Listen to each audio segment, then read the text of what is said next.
ಆಚಿ chilli powder ಸಖತ್ ಖಾರ ಬಣ್ಣ ಮತ್ತು ರುಚಿ ಆಚಿ ಚಿಲ್ಲಿ ಪೌಡರ್. ಕಳೆದ ವಾರ ಜಂಟಿ ಅಧಿವೇಶನವನ್ನು ಉದ್ದೇಶಿಸಿ ರಾಜ್ಯಪಾಲರು ಭಾಷಣ ಮಾಡಿದ್ದು, ಒಂದೇ ನಿಮಿಷದಲ್ಲಿ ಭಾಷಣ ಮುಗಿಸಿ ಹೊರಟಿದ್ದು, ಸರ್ಕಾರ ಬರೆದುಕೊಟ್ಟಂತಹ ಭಾಷಣವನ್ನು ಓದದೇ ಇರತಕ್ಕಂಥದ್ದು ದೊಡ್ಡ ಜಟಾಪಟಿಗೆ ಆಡಳಿತ ಮತ್ತು ವಿರೋಧ ಪಕ್ಷದ ನಡುವೆ ಕಾರಣ ಆಗಿದೆ. ಈ ಜಂಟಿ ಅಧಿವೇಶನದಲ್ಲಿ ಭಾಷಣ ಮಾಡದಂತೆ ರಾಜ್ಯಪಾಲರ ಕರೆ ಬಂದಿತ್ತಾ? ಕಾನೂನು ಮತ್ತು ಸಂಸದೀಯ ಸಚಿವ ಎಚ್.ಕೆ. ಪಾಟೀಲ್ ಗಂಭೀರ ಆರೋಪ ಮಾಡಿದ್ದಾರೆ. ಅಧಿವೇಶನದಲ್ಲಿ ಭಾಷಣ ಮಾಡದಂತೆ ದೆಹಲಿ ಬಿಜೆಪಿ ಕಚೇರಿಯಿಂದ ಗವರ್ನರ್ಗೆ ಕರೆ ಬಂದಿತ್ತು. ಬೇಕಿದ್ದರೆ ತನಿಖೆಗೆ ನಾವು ಸಿದ್ಧ. ಎಚ್.ಕೆ. ಪಾಟೀಲ್ ಅವರ ಆರೋಪಕ್ಕೆ ಈಗ ಬಿಜೆಪಿ ನಾಯಕರು ಆಕ್ಷೇಪವನ್ನು ವ್ಯಕ್ತಪಡಿಸ್ತಾ ಇದ್ದಾರೆ. ವಿಧಾನಸಭೆಯಲ್ಲಿ ಮತ್ತೆ ಫೋನ್ ಟ್ಯಾಪ್ ಗದ್ದಲ. ನಿಮಗೆ ಹೆಂಗೆ ಗೊತ್ತು ಅಂತ ಬಿಜೆಪಿ ಅವ್ರು ಕೇಳ್ತಾರೆ. ಅವ್ರು ಕರೆ ಬಂದಿತ್ತು ಅಂತ.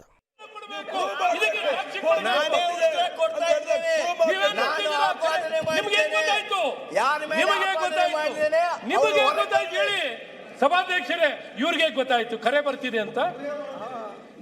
ಮಾಡ್ತಾರೆ. ಆಯ್ತಪ್ಪ, ಜವಾಬ್ದಾರಿತ್ವದ ಸ್ಥಾನದಲ್ಲಿ ಕೂತಿರೋದು ಲಾರ್ಡ್ ಪಾರ್ಲಿಮೆಂಟ್ ಸದನದಲ್ಲಿ ಬೇಕಾಬಿಟ್ಟಿ ಮಾತಾಡ್ಲಿಕ್ಕೆ ಇಷ್ಟ ಬಂದಂಗೆ ಮಾತಾಡ್ಲಿಕ್ಕೆ ಮನ್ಸಿಗೆ ಬಂದಂಗೆ ಮಾತಾಡ್ಲಿಕ್ಕೆ ಈ ಸದನದ ಗೌರವ ಟ್ಯಾಪ್ ಮಾಡಿದಾರೆ ಅಂತ ಹೇಳ್ತಿದಾರಲ್ಲ, ಹೇಳಿ ಅವರು.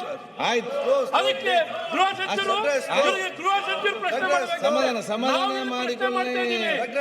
ನಿಮ್ಮ ಮೂಲಕ ಸಮಾಧಾನ ಮಾಡಿಕೊ. ನನ್ನ ಮೂಲ ಹೇಳಿ ಲಾಸ್ಟ್ ನನ್ನ ಮೂಲ. ಸಭಾಧ್ಯಕ್ಷರೇ, ಸಮಾಧಾನ ಏನ್ ಸಮಾಧಾನ?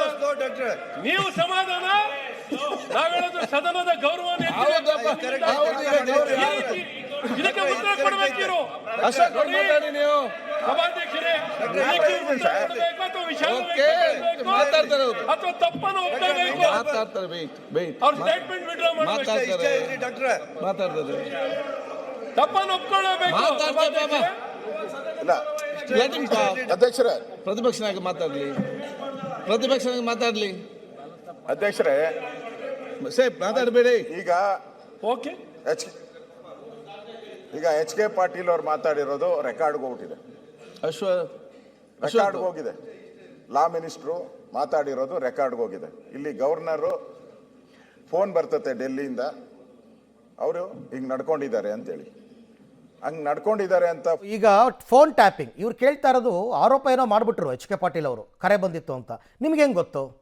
ಅಂದರೆ ನೀವು ಫೋನ್ ಟ್ಯಾಪ್ ಮಾಡ್ತಾ ಇದ್ದೀರಾ, ಗವರ್ನರ್ದು ಫೋನ್ ಟ್ಯಾಪ್ ಮಾಡ್ತಾ ಇದ್ದೀರಾ, ಎಲ್ಲರದ್ದು ಫೋನ್ ಟ್ಯಾಪ್. ಅಂದರೆ ಮೊದಲ ಹಳೇ ಆರೋಪ. ಬಟ್ ಸ್ಟಿಲ್ ಈ ಆರೋಪ ಇವತ್ತು ಸದನದಲ್ಲಿ ಕಾವೇರಿದ ಚರ್ಚೆಗೆ ಕಾರಣ ಆಗಿದೆ.